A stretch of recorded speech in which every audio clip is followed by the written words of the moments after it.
আজ আমি আরো একটা অ্যাক্রিলিক পেন্টিং করছি ফ্লুইড টেকনিকের মাধ্যমে। আমি এখানে ইউজ করছি হেয়ার ড্রায়ার। দেখুন, হেয়ার ড্রায়ার দিয়ে আমি রঙগুলোকে ক্যানভাসের চারিদিকে পাঠাবার চেষ্টা করছি।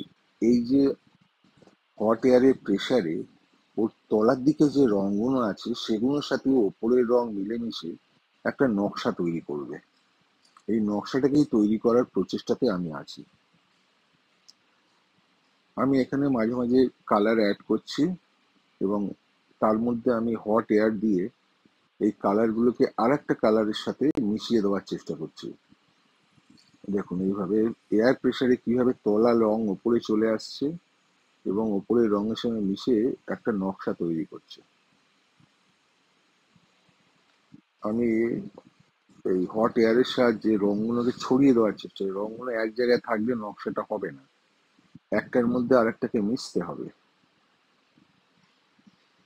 এখন এই অবস্থায় দেখছেন, এটাকে একটু মনে রাখুন, দেখবেন এর আলটিমেটলি যেটা হবে সেটা কতভাবে রংটা মিশে গিয়ে ছড়িয়ে একটা সুন্দর নকশা কিভাবে তৈরি করে সেটা এখানে দেখা যাবে।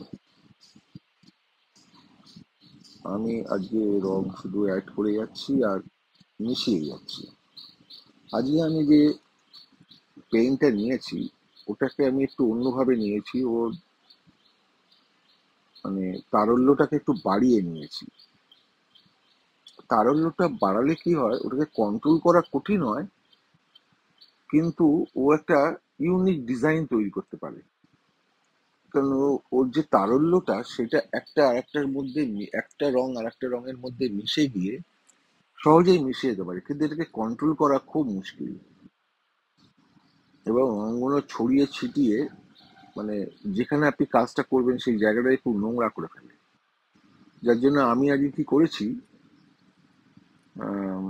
ক্যানভাসটাকে দুটো প্লাস্টিকের বাটির ওপর রেখেছি যাতে রংটা গড়িয়ে নিচের দিকে পড়ে, কিন্তু ক্যানভাসের পেছন দিকে না লেগে যায়। ওর পিছন দিকটা লেগে গেলে খুব অসুবিধা, সেগুলো শুকোতে চায় না।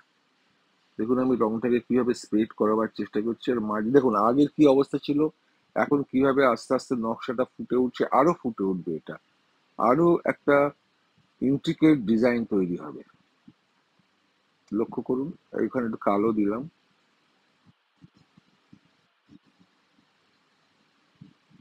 এই দেখুন এই যে স্প্রেটা, আমি যে হিট ওয়েভটা দিচ্ছি, এয়ারটা দিচ্ছি আর কি, তাতে দেখুন রঙগুলো একটা একটার মধ্যে কিভাবে মিশে যাচ্ছে, জলস্রোতের মতো মিশে যাবে।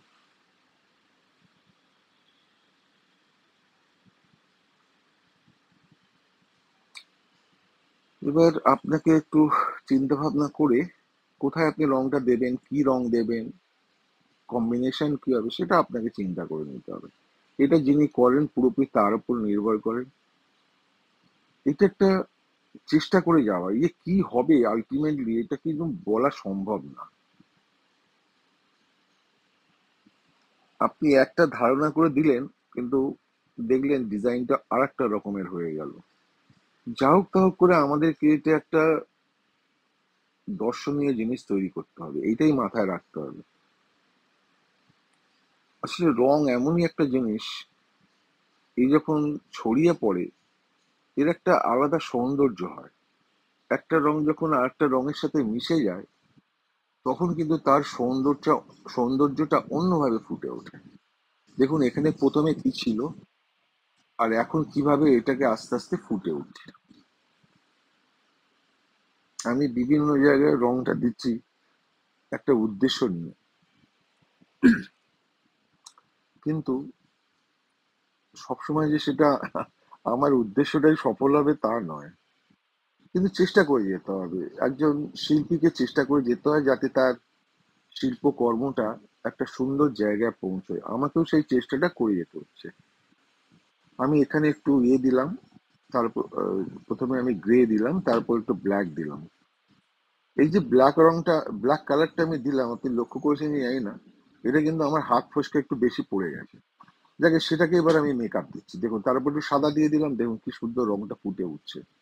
অতএব আপনাকে ডিসঅ্যাডভান্টেজকে অ্যাডভান্সে মানে নিয়ে যেতে হবে, অ্যাডভান্টেজে নিয়ে যেতে হবে।